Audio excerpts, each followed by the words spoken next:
And I'm happy to introduce you to David Trung, who has written a memoir about his life and about coming from Vietnam over to the United States. And with that very short introduction, I'm going to let you go ahead. Okay. Well, you know, it's really great to see everyone. So when Loudon Public Library asked, how do you want to do this? I said, let's just do a conversation. Have a discussion, maybe share our stories. I didn't want it to be a book sale or any kind of a book event, because I imagine it'd be just my family and friends coming, and and I already peddled the book to you guys, so do that. So I thought maybe we can do this. I'll share some memories that I had. I'll try my best to connect them to, say why I included them. Then I'll go over the historical context of this book. And then I'll talk about some of the unique aspects of this journey. It's not the only journey. A lot of people took this path, but there are a couple unique things about our journey, right? And then more importantly, it was a lot about the people that came into our lives, these characters that came in for just a little bit, and then they're gone, and so I thought that was really good. And then, why did I get around to writing this, and what I really want to get out of this, and maybe hopefully for you guys as well.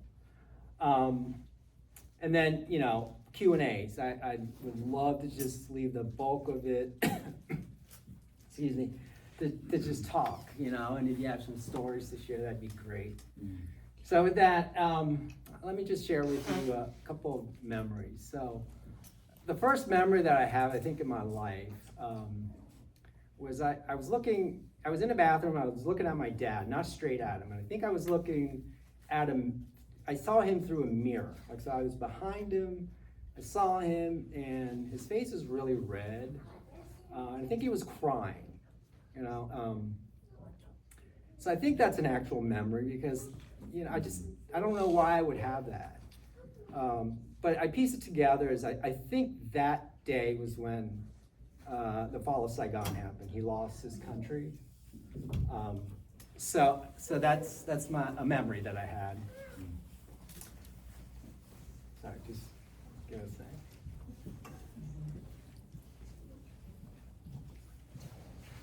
So I had that memory. I didn't include that in the book, but I did include my older brother's memory of that day, because I felt that was probably more reliable. And that's when you saw the first couple of chapters where he stood on the third floor with my dad and saw the tanks rolled in. And that's when my dad, looked at him and said, we have to get out of here. So that's a memory that I wanted to share. A second one is this. There was a dirt field, and I saw my dad standing there with a bunch of guys. In front of them were barbed wires. And that's all I remember. Again, not reliable. I don't really know if I had that memory, or why would I have that. I think that was the day they took him away for re-education camp. So again, I didn't include it in the book because I don't know if that was an actual memory or not.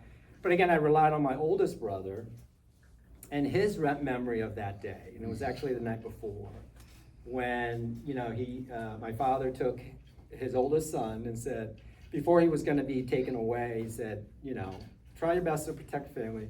And right away, my brother, when I talked to him about this, he remembered the exact 2 guns, the make, the model, and how many bullets he had. And he was told, try and defend your family. If not, take their lives.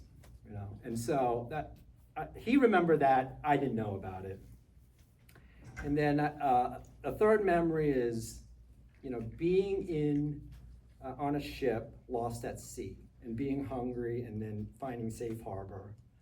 Seeing my mom in a prison. I don't remember how many months she was away, but I remember seeing her face framed the window of this tiny cell, right? But then like a light switch. My memories from there on started to be these. Watching cartoons on Saturday mornings, Super Friends. Watching these commercials that were so cool. They were like, well, cereal, what else? Like Light Bright Battles, Battleship, Star Wars. And then from there on, my memories were like playing in the neighborhoods with some of the people that are here, you know, some of my buddies from so long ago. And of like stressing out about homecoming, stressing about like calling up somebody's house, and back then somebody's dad picked up the phone and he said, you know, is Susie Q there? You know, can I talk to her? You know, that's then became like things that I worried about. And the reason why I brought that up is this. Here's the connection that I always had with me was, you know, I was really blessed to see gratitude, to see love, to see God, to see God's providence through the lens of a life that was really hard that I could have lived versus the life that I actually got to live. You know, and that shapes my attitude towards everything that's important. And that's why I wrote this book, and that's why this book is about, is I wanted to go back there for me. You know, I wrote it for a bunch of other reasons, but I found out it was for me. I needed to go back there when times are hard or whatever. And I wrote it for, you know, my children. That I think they'll know about these things, but by the time Ari has kids, he's like, what? He's not gonna know. There's no way, you know? And we expect our children have this grit, have this resiliency, and they don't know the details, and we forget it, right? So that's been the blessing of writing this. And then ultimately is sharing it. You know, I'm amazed that as more that it's being shared, and maybe that can help with people's attitude, and really then to have these conversations, you know, these stories that we share, right? Because I think that really helps us get through a lot of things, you know, as a community. And the more we share like real stories, you know, the less I think we fight with each other, you know, unless your story is like really rotten. And tend to be, the more you know about somebody's lives, the more that you find commonality. So that's really, you know, kind of the overall, you know, purpose or theme about this little story that I wrote about my